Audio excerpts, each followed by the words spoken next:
Hi hello welcome to 24/7 news TV. నేను మీ పరిటాల మూర్తి. So ఈరోజు మనతో జానీ మాస్టర్ కేసు గురించి డీప్గా డిస్కస్ చేసేందుకు సుప్రీంకోర్టులో ప్రజెంట్ ప్రాక్టీస్ చేస్తున్న ప్రముఖ న్యాయవాది ఆజాద్ గారు మనతో ఉన్నారు. ఆయన పలకరించి ఈ కేసు యొక్క అసలు పూర్వాపరాలు ఏంటి, అసలు ఈ కేసులో ఏం జరగబోతుంది, ఏమైనా మలుపులు ఏమైనా తీసుకుంటుందా టర్నింగ్ అనేది, ఈ కేసు అనేది చాలా వివరాలు అనేది మాట్లాడుకుందాం. నమస్తే సార్. నమస్తే అండి. సార్ బాగున్నారా సార్? బాగున్నాను సార్. సార్ ఫస్ట్ అసలు ఈ జానీ మాస్టర్ మీద కేసు అనేది ఎటు టర్న్ తీసుకోబోతుంది? అదేనండి. ఇప్పుడు ఆమె ఇచ్చిన ఆ అమ్మాయి ఎవరైతే ఉన్నారో, అంటే ఇక్కడ విక్టిమ్ పేరు పలకూడదు కొన్ని సుప్రీంకోర్టు గైడ్లైన్స్ ప్రకారంగా. సో మనం XYZ అని మాట్లాడుకుందాము. సో ఆ అమ్మాయి ఎవరైతే ఇచ్చిన అమ్మాయి ఎవరైతే నార్త్ ఇండియన్ ఎవరైతే ఇచ్చారో ఆమెకి సంబంధించి దాదాపుగా ఇప్పుడు 6 సంవత్సరాలు అంటే 2019 నుంచి సుమారుగా అతను ఆమె మీద కంటిన్యూగా అతను అత్యాచారం చేస్తున్నారని చెప్పేసి అతను రకరకాలుగా ఆమెని ప్రలోభపెట్టి రకరకాలుగా అనేక రకాలుగా ఇబ్బందులు పెట్టి అతను ఆమెను వాడుకున్నారని చెప్పేసి, అది కాకుండా అతి ముఖ్యమైనది ఏంటంటే ఆమెను మతం మార్చుకోమని చెప్పేసి. మతం మార్చుకొని అంటే జనరల్గా ముస్లిమ్స్కి 4 పిల్లలు ఉంటాయి, అది కామన్గా. సో మతం మార్చుకొని తను మన మతంలోకి అంటే మన హిందువుల నుంచి దాంట్లో కన్వర్ట్ చేసుకొని లవ్ జిహాదీ టైప్లో పెళ్లి చేసుకోవాలన్న కాన్సెప్ట్ అనేది వస్తుంది. అయితే మామూలుగా జనరల్గా ఏంటంటే ఇలా లాంటి లవ్ జిహాదీ పదం అనేది చట్టంలో ఎక్కడా లేదు. కాకపోతే ఆమెను ప్రలోభ పెట్టి పెళ్లి చేసుకుంటాం అనేది ఇక లవ్ జిహాద్ కింద వస్తుంది అనేది ఈ మధ్య మామూలుగా అందరూ అవును అంటున్నారు కదా. సో ఆ విధంగా జరిగిందని చెప్పేసి తను అనేక రకాలుగా అదిగాక క్యారవాన్లో అసభ్యంగా ప్రవర్తించాడని చెప్పేసి, అలాగే ఆమెని దాడి చేశాడని చెప్పి మిర్రర్ మీద తలకాయ పెట్టి గుద్దాడని చెప్పేసి కంప్లైంట్లో ఉన్నది. అది కంప్లైంట్లు ఇచ్చింది, అది అందరికి తెలిసిన విషయం, బహిరంగ రహస్యమే, దాంట్లో ఇబ్బంది ఏం లేదు. అయితే ఇది ఎంతవరకు వాస్తవం అనే దాని మీద ఆధారపడి ఉంటుంది. సో పోలీసు వారు ఇప్పుడు ఇన్వెస్టిగేషన్ చేశారు. ఇప్పుడే ఆయన్ని ఎక్కడ గోవాలోనో ఎక్కడ బెంగళూరులో SOT పోలీసు వాళ్ళు, అవునులేండి SOT పోలీసు వాళ్ళు ఇన్వెస్టిగేషన్ చేసి అతను అరెస్ట్ చేశారు. ఇప్పుడు ఏదో తీసుకొస్తున్నారని చెప్పి మనకి ఇన్ఫర్మేషన్ వచ్చింది. సో ఫర్దర్గా ఏమవుతుంది అనేది జనరల్గా అందరికీ ఉన్న ప్రశ్న. ముఖ్యంగా ఏంటంటే ఫర్దర్ ఇన్వెస్టిగేషన్లో అది ప్రైమా ఫైస్ అతని కస్టడీలోకి తీసుకుంటారండి. కస్టడీలో తీసుకుని అతనికి అరెస్ట్ చూపించినప్పుడు పోలీసు వారు తీసుకెళ్ళి మేజిస్ట్రేట్ ముందు ఎలాగో మనకు ఆధారపడతారు, రూల్ అది. పరిచిన తర్వాత మళ్ళీ అతని కస్టడీ పిటిషన్ వేస్తారు పోలీసు వారు. కస్టడీ పిటిషన్ వేసిన తర్వాత కస్టడీలో తీసుకొని అతన్ని విచారించే జరిగే అవకాశాలు ఉంటాయి. అసలు ఏం జరిగింది, ఎలా జరిగింది, ఏంటి దాని ప్రొసీజర్ ఏంటి, అసలు ఎందుకు చేసావు, ఇవన్నీ ఉంటాయండి. అలాగే ఈ మధ్యకాలం నాకు తెలిసిన పోలీసు వాళ్ళు అంత బలంగా దీన్ని పట్టుకున్నారు అంటే వాళ్ళ దగ్గర సర్కమస్టాన్సెస్ ఎవిడెన్స్ ఏదైతే ఉందో, ప్రాథమిక సాక్ష్యాలు కానీ ఇవన్నీ కూడా దొరికి ఉండొచ్చు. అలాగే అమ్మాయి వాంగ్మూలం కానీ వాళ్ళ ఫ్రెండ్స్ చుట్టాలు ఉంటారు కదండి, వాళ్ళ ఫ్యామిలీ మెంబర్స్, అలాగే నాదో బొంబాయి ఎటో వేరే వేరే దేశాలు ఏదో వేరే రాష్ట్రాలు ఎక్కడికో తిప్పారని చెప్పి మనకి ఇన్ఫర్మేషన్ వస్తూ ఉంది. సో అక్కడ దొరికిన కొన్ని CC ఫుటేజ్లు ఇవన్నీ ఉంటాయి కదండి ఇన్వెస్టిగేషన్ సంబంధం. అది తెలిసి అవన్నీ బలమైన దొరికి ఉండొచ్చు నేను అనుకుంటాం. అలాగే ఎట్ ద టైమ్ ఆఫ్ ఈ అమ్మాయి ఏజ్ ఆ టైంలో మైనర్గా ఉందని చెప్పేసి అని చెప్పడం జరుగుతూ ఉంది. సో ఇతను ఇన్సిడెంట్ ఎప్పుడైతే అతను కోఆపరేషన్ ఏదైతే చేశాడో అమ్మాయి పైన, సో అది చేసింది 18 years లోపు కాబట్టి అది ఒక్కరోజు తగ్గినా కూడా నేరమండి. పోక్సో యాక్ట్ వస్తుంది. పోక్సో యాక్ట్ అది చాలా పవర్ఫుల్ యాక్ట్ అండి. సో దాని ప్రకారం అంటే గతాల్లో అతను చేసినాడు కాబట్టి ఆ అమ్మాయి మైనర్గా ఉన్నప్పుడు at the time of minor కాబట్టి అది అట్రాక్ట్ అవుతుంది, 100% అట్రాక్ట్ అవుతుంది. సో అది చాలా బలమైన చట్టము. సో దాంట్లో ఇరుక్కుంటే కష్టము. సో యాంటిసిపేటరీ బెయిల్ ఎలాంటి కూడా ఉపయోగం లేదండి. యాంటిసిపేటర్ ఒకవేళ వాళ్ళు వేసుకున్నా కూడా ఆల్రెడీ అరెస్ట్ అయ్యాడు కాబట్టి పెద్ద యాంటిసిపేటరీ బెయిల్ కూడా వెళ్ళాల్సిన అవసరం లేదు. కదా టైం అయితే పడుతుందండి. ఆయన ఇప్పుడైతే బెయిల్ రాదు, తొందరగా అయితే బెయిల్ రాదండి. అదే అడగబోతున్నాయి. ఇప్పుడు ఏంటంటే నాన్ బెయిలబుల్ అంటున్నారు. ఈ పోక్స్పో చట్టం కూడా ఏదో పెట్టారు, దానివల్ల కూడా ఉంటాయి. అంటే దాన్ని ఎలా నిరూపించబోతారు? అంటే దీనికి ఏమైనా స్పెషల్గా ఏమైనా ఉంటాయా సాక్ష్యాలు అనేవి? అంటే ఇప్పుడు లైంగికంగా దాడి జరిగిందా లేదా, అత్యాచారం జరిగిందా లేదా అనేది మనకి ఎక్కడ కూడా చాలా రేప్ కేసులు మనం చూస్తాం. అవునండి. సో దానికి బలమైన సాక్ష్యాలు అనేవి ఉండవు, తేలిపోతూ ఉంటాయి లాస్ట్ వరకు కూడా. సో విచారణ సాగుతూ ఉంటుంది, అక్కడెక్కడ కూడా ఎవిడెన్స్లు దొరకవు. ఈ ప్రాసిక్యూషన్ కూడా అలాగే జరుగుతూ ఉంటుంది.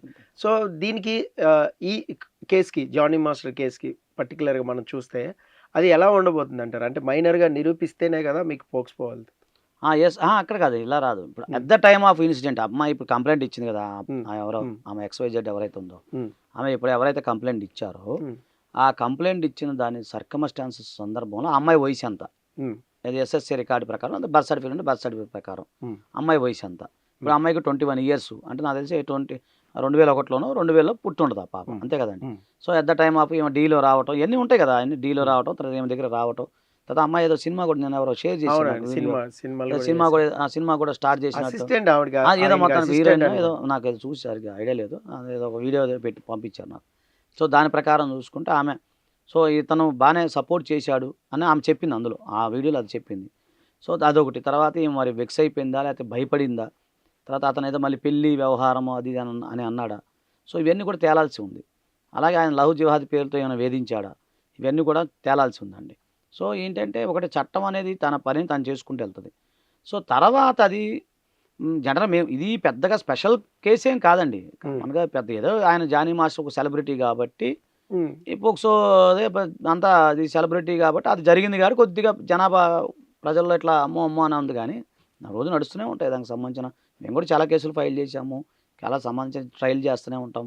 అది కామన్. ఇప్పుడు కామన్ మ్యాన్కి ఒక పోక్సో యాక్ట్లో కామన్ మ్యాన్ ఇరుక్కున్నాడు అనుకోండి, మీడియా ఏం పెద్దగా స్పందించదు. అవును. కామన్‌గా ఇతను కొద్దిగా సెలబ్రిటీ కాబట్టి కొంచెం మీడియా హైపో ఇవన్నీ కామనే కదండి.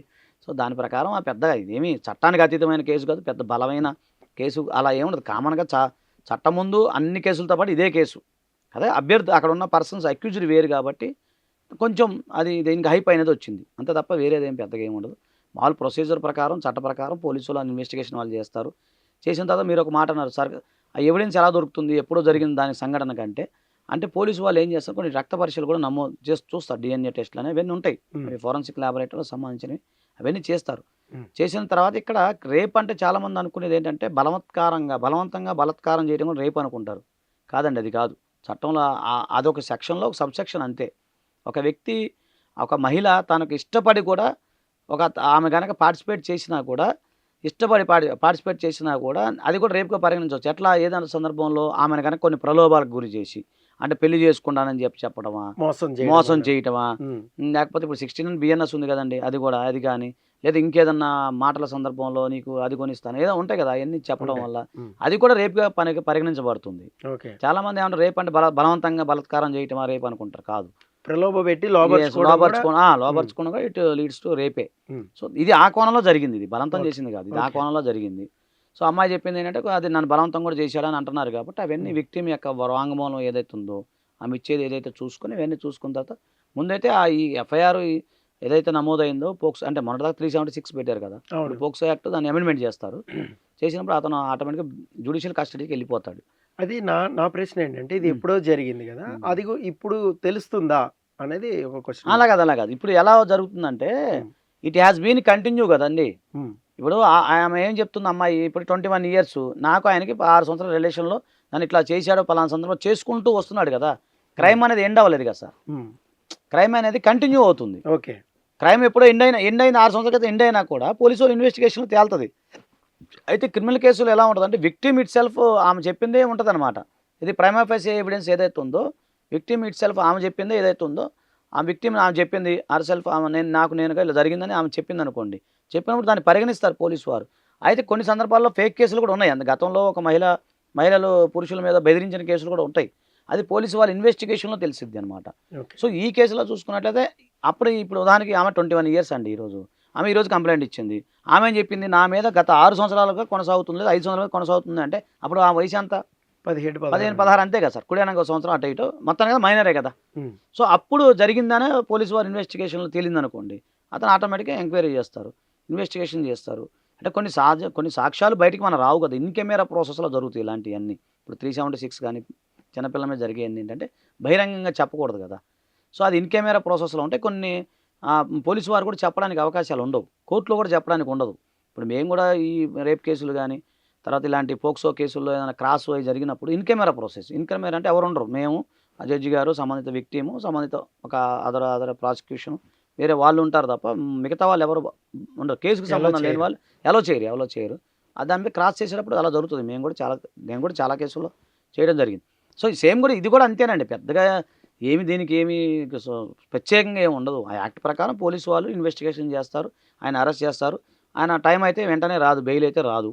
ఇప్పుడు ఇందులో పోక్సో కేసులో ఇరుక్కున్నా 376లో ఉన్నా కూడా 3 months మినిమం 3 months అయితే పడుతుంది. తర్వాత ఆయన బెయిల్ మీదకి వస్తాడు. వచ్చిన తర్వాత పోలీసు వాళ్ళు ఆ లోపల ఛార్జ్ షీట్ ఫైల్ చేస్తారు కదా. ఛార్జ్ షీట్ ఫైల్ చేసిన తర్వాత యథావిధిగా అప్పుడు ఛార్జ్ షీట్లో మెయిన్ అంశాలు వస్తాయి.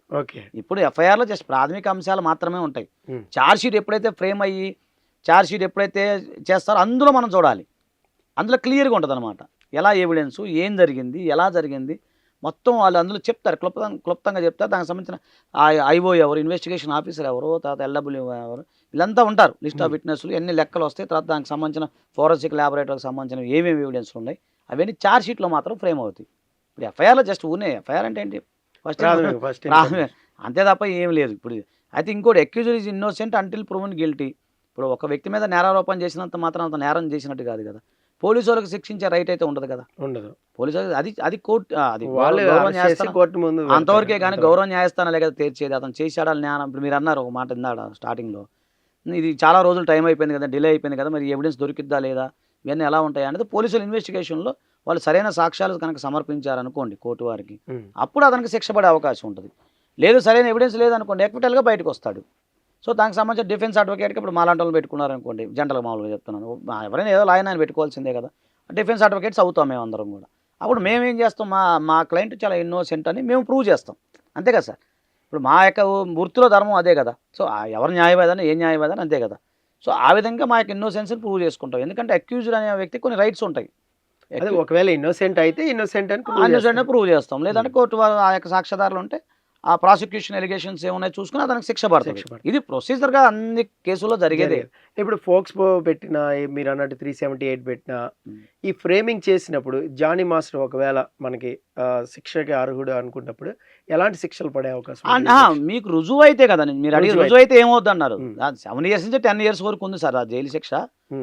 అది discretion power of the court. అది 7 years వేయచ్చు, 10 years వేయచ్చు. లైఫ్ వేస్తారు. లైఫ్ అనేది ఉండకపోవచ్చు. ఎందుకంటే ఇప్పుడు మైనర్ కాబట్టి 10 years ఉంది. ఇప్పుడు ఏదైనా బిఎన్ఎస్ కానీ ఇవన్నీ కూడా చెప్పలేము. ఎక్స్టెన్షన్ దాని కేసు తీవ్రతను బట్టి ఎక్స్టెన్షన్ చేయొచ్చు. అది అంత తీవ్రత అనేది ఇప్పుడు మనం ఈ రోజులో నేను ఈ క్షణంలో నేను కూర్చొని ఇక్కడ డిసైడ్ చేసేది కాదు. అది దాన్ని బట్టి ఛార్జ్ షీట్ చూడాలా, పోలీసు వాళ్ళ ఇన్వెస్టిగేషన్లో అక్కడ రేపు క్రాస్ ఉంటుంది. క్రాస్లో మన దగ్గర ఉన్న ఎవిడెన్స్ ఇతను అమాయకుడు అని చెప్పగలగాలి. ఇన్ని ఎవిడెన్స్లు ఉంటాయి సార్. ఇవన్నీ ఒక పెద్ద ఓపెన్గా చెప్పాలంటే ఒక ప్రొసీజర్ అంతా నడుస్తూ ఉంటుంది. ఇది నడవాలంటే ఒక 2 years 3 years పడుతుంది. ఒకవేళ ఎంత ఫాస్ట్ ట్రాక్ అయినా మీకు 6 నెలల నుంచి 1 year అయితే పడుతుంది. నెల 2 నెలలు అయితే తేలే కేసు వరకు అయితే ఫాస్ట్ ట్రాకే రిఫర్ చేసినా కూడా ఆయన వాయిదాల చుట్టూ తిరుగుతుంటాడు, కోర్టు చుట్టూ తిరుగుతుంటాడు, వాయిదాలు పడుతూ ఉంటాయి. తర్వాత విక్టిమ్ వస్తుంది, ఆమె చెప్తుంది, తర్వాత ఎల్డబ్ల్యూ లిస్ట్ ఆఫ్ విట్నెస్లు ఉంటారు, వాళ్ళందరూ చెప్పుకుంటూ వెళ్తారు.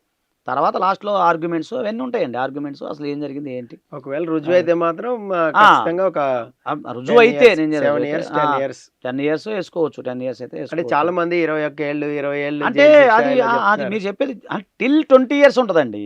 అంతేగాని 20 సంవత్సరాలు కాదు కదా. కేసు తీవ్రతను బట్టే ఉంటుంది కదండి. ఇప్పుడు ఏదైనా సరే సార్, ఇప్పుడు ఏ కేసు అయినా కూడా దాని లిమిట్ 7 years వరకు కొన్ని నేరాలు ఉన్నాయి, 10 years వరకు కొన్ని నేరాలు ఉన్నాయి, ఇట్లా ఉంటాయి.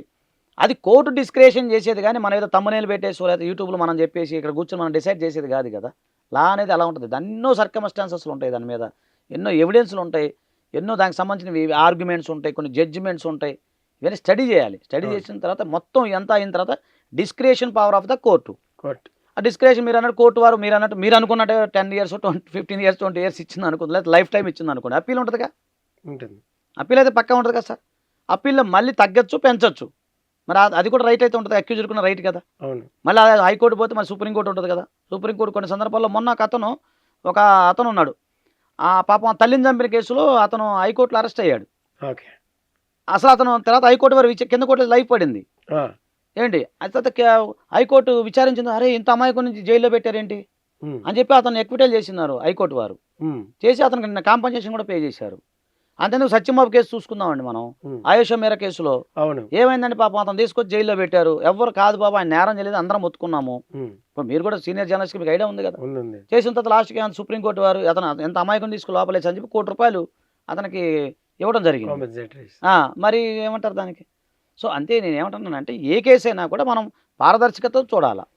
జనరల్గా మనం చెప్పుకోవడానికి ఓకే, కానీ ఒక ఎక్స్పర్ట్గా, ఒక న్యాయవాదిగా, ఒక అనుభవజ్ఞ వ్యక్తిగా మేమేంటంటే ఇవన్నీ సర్కమ్స్టాన్సెస్ ఎవిడెన్స్ ఇవన్నీ ఉంటాయి. కామన్ మ్యాన్ అంటారులేండి, కామన్ మ్యాన్ అంటారు కామన్గా అయితే ఉంటుంది. ఇప్పుడు ఇది ఈ యొక్క కేసు తీవ్రతను బట్టి ఉంటుందండి. అదే ఇప్పుడు మీరు ఎన్నో కేసులు చూసారు. అవునండి.